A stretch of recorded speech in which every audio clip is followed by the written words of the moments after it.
All right, hello Opera Omnia, Bishop here. Got Garnet's intertwined wheels here. So I've run this a couple of times. Unfortunately, I realize that this thing takes about 30 minutes to run when you're trying to do this without a green BT. So this is going to be success number 11. So far, no greens. Now, granted, don't get me wrong, I'm using Synergy here, and I'm not gonna say that that's not helpful, but you know, hey, I've still got all my green stuff. So got Twins, got Garnet, got Beatrix here, and I want to give a shout out to Black Cloud, Black Nero on YouTube for his idea to use Beatrix here, because my gosh, that Holy Night safeguard is impressive, because this is the only real time I need to worry about this. All right, so setting it up with calls. Started off with Kurosami call on the Twins. I used the LD call because I'm expecting them to get turns, but with that, I brought a Megatillion for the debuffs, the defense down and whatnot. I was hoping I'd actually have been able to had Beatrix here in front of Garnet there. Unfortunately, just turn order didn't work out that way. So with that, I took one of their turns away, put a bunch of debuffs on them, and then brought in the Eidolon for that, and then Beatrix coming in. She's got Jack's debuff. I'm going to hold off on that for now, because when I ran this the first time, I ran out of Jack's debuff, and I think later in the fight you really want to make sure you have as little defense, or you want to have as much defense down as you can.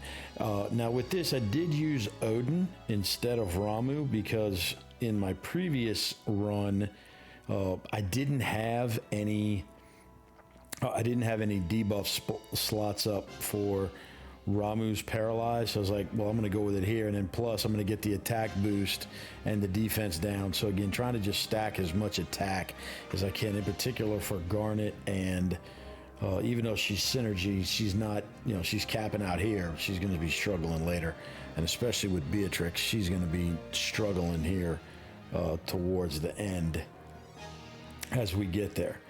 So right now I'm just kind of setting it up. I got Cloud of Darkness because I plan on trying to delay these guys as much as I possibly can with this. The only real thing I'm worried about is Garnet's skills.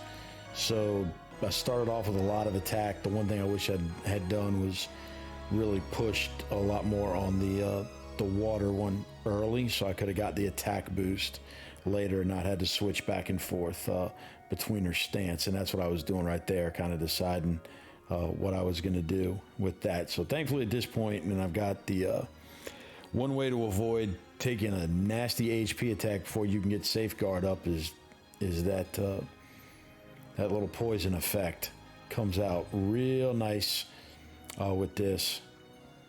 So there we go, the orb is down.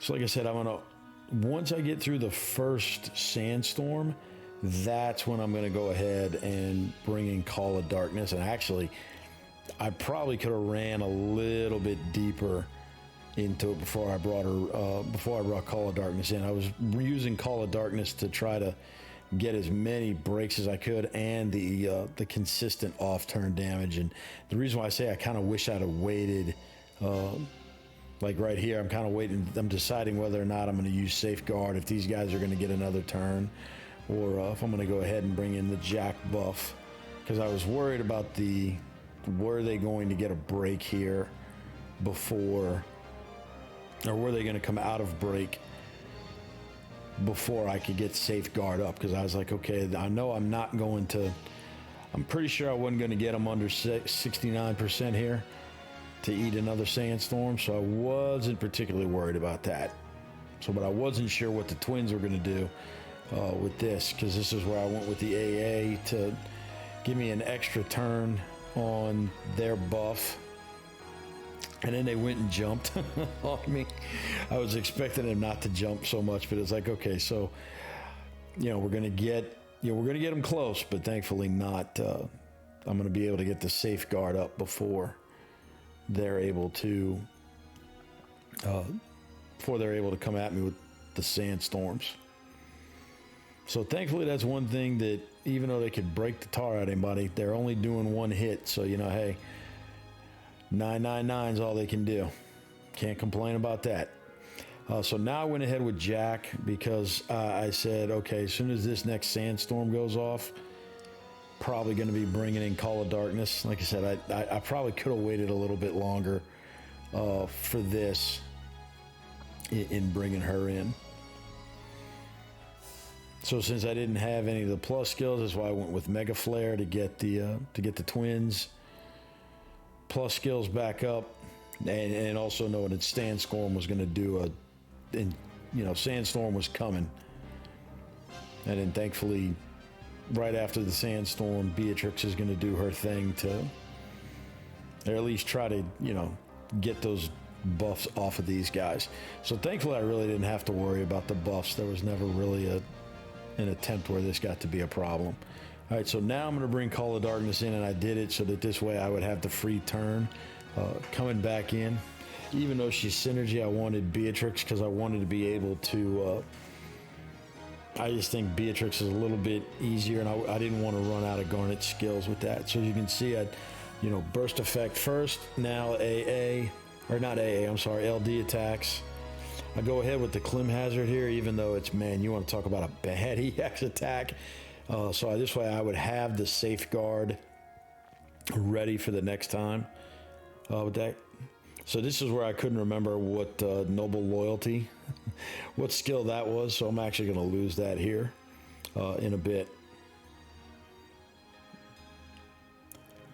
So this is the one disadvantage here with COD, and I thought that maybe I should have did the LD then the burst in that regard, in order to try to make it a little easier to push some of those turns out. But if I'm just going to push the AA to try to keep those guys back, you're just gonna have back-to-back turns on that. I was really hopeful she was gonna break somebody for that to happen.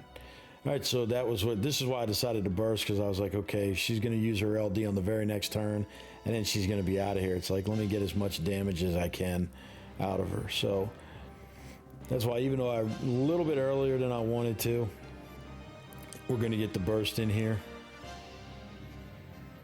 Refresh all the buffs, pack a ton of damage, as much as we can. And I will admit, at this point, I started thinking to myself, I might end up running into a problem here. That's when I realized that I needed to hit Noble Loyalty. I was like, I might run into a problem with the way the twins are hitting, that I might not have the safeguard up, and that could be a problem. But thankfully, there wasn't enough damage there or there was enough HP that I had room to get safeguard up before the twins went the next time.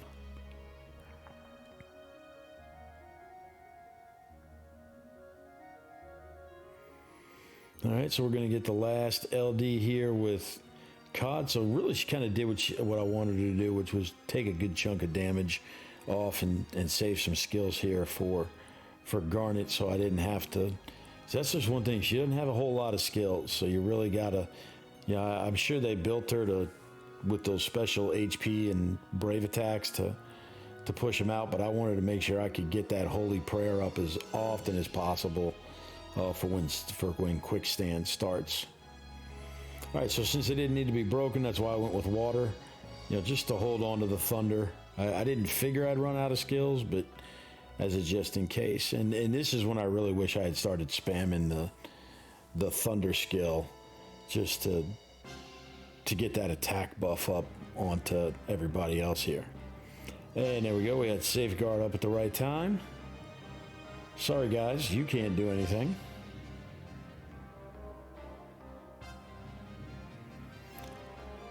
Alrighty guys. So I went with Thunder here to make sure I get a break and just keep pushing them back as far as I can. Refreshing the Eidolon.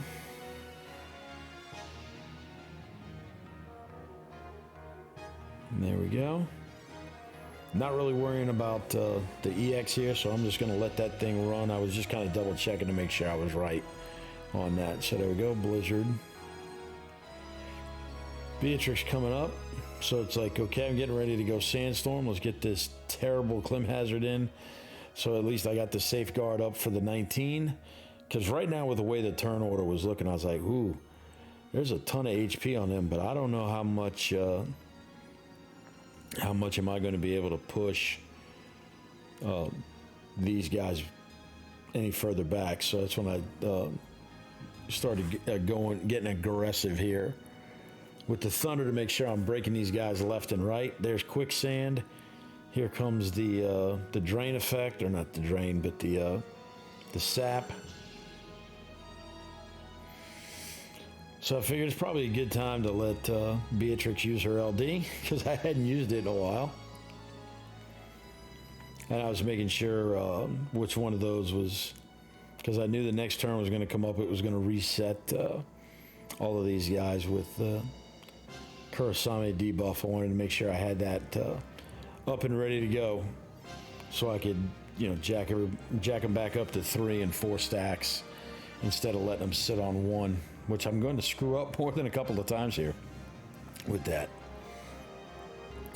All right, so right now you're looking at B and A, and B is fixing to get the turn, and I was like, I know I'm supposed to be sapping this guy, but is it going to be enough to keep him from doing an HP attack, which would have killed Beatrix? So that's why I went ahead right now and did the summon, because I'm saying to myself, all right, I'm going to blast them one good time with the twins. They're going to go under 19, or they're going to go to 19% here.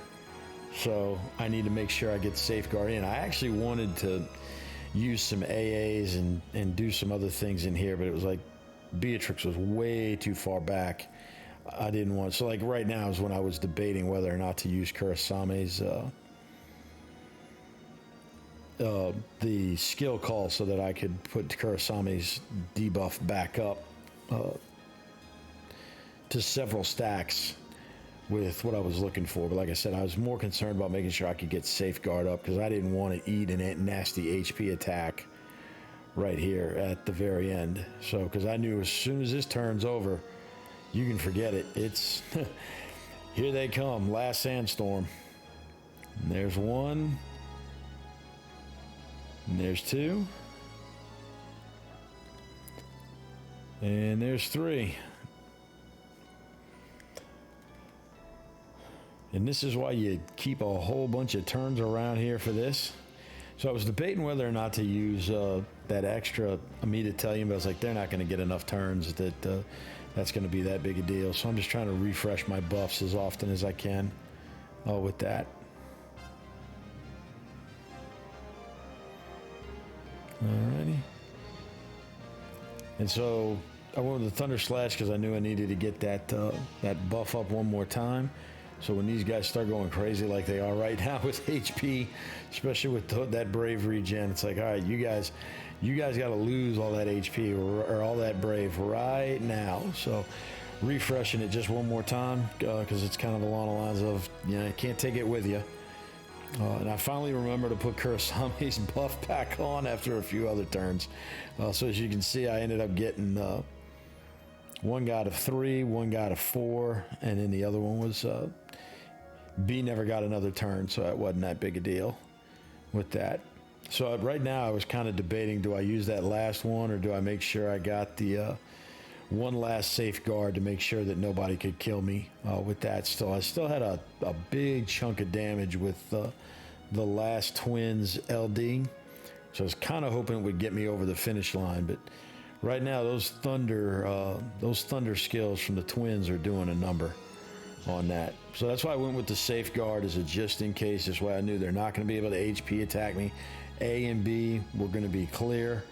I didn't figure that they were going to be able to kill me, but that was a just in case. I didn't want to get this deep into a run just to have it blow up in my face with that. So there's Garnet. Here come the twins. And so I'm checking to myself. It's like, all right, let's go. Hit him again. So I really didn't know if I was going to be able to kill any of these guys or not. Thankfully, I was able to get B or A and B. Got a little bit more damage, and I was actually debating if I overdid it with the LD, but that's why I went ahead with just the HP attack. So there we go. That's how I did it. But that was actually a little bit slower with what I was doing, but all in all, I still thought it was a pretty good run. So, I appreciate you watching. If If you learned anything here from this, please consider liking the video or leaving a comment, because I appreciate any constructive feedback to improve my gameplay and my commentary. So I'll see you in the next one. Take care. Good luck in the next.